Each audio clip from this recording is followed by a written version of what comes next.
Okay, now I'll walk through the initial setup procedure for an input state match puzzle mode. So this is where you might have a bunch of switches or some other, contacts or sensors or something, and you want those to be in a certain state for them to win the puzzle. So same as before, power it down, hold the 3 button, power it back up, holding the 3 button, wait for the light to be blinking blue. I'm going to go a bit quicker through these steps. Watch the input sequence setup if you want a little more detail on each step. All right, so we want input state match, so that's number 3. So just turn the knob to 3. Next step, number of inputs. We've got 4 switches on this board, so I'm going to choose 4.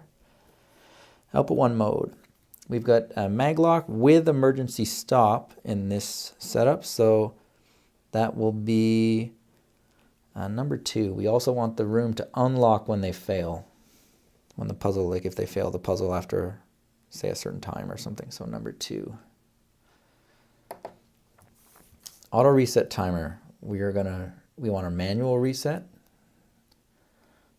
So that'll be either by somebody pressing a button that's connected to the reset input, or by someone pressing this 3 button here to reset the puzzle so it can be solved again after it either times out or they succeed.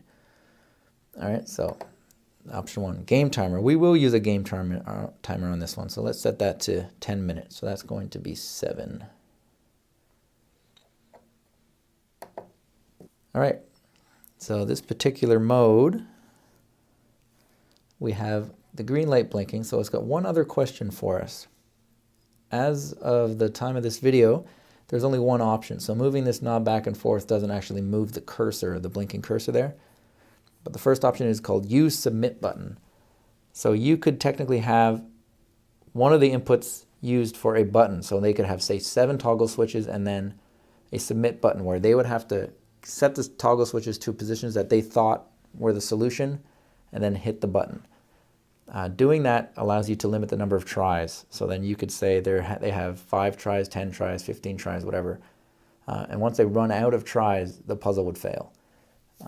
So if you want that, that's an advanced option in the advanced settings. So I have to watch that video for that as well if you want the number of tries limit. But for now, we're not going to use the submit button, so we're just going to leave that option off. Like if we turn it on, you can see the light stays on most of the time. With it off, it's off most of the time. It just blinks once in a while.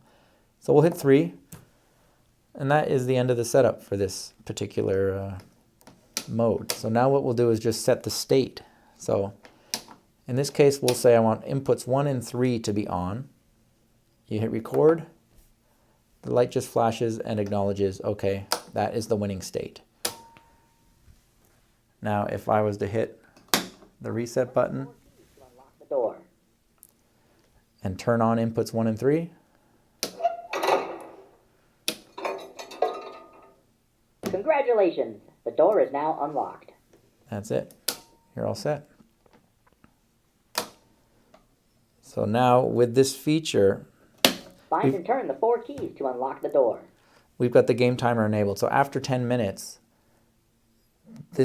a puzzle would immediately fail. You'd get a red light here, and the door would actually unlock because we chose the unlock at fail option.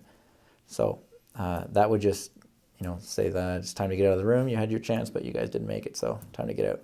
Once that happened, you could just hit reset again. Find and turn the 4 keys to unlock the door. To start the puzzle. All right, so that's the input state match setup.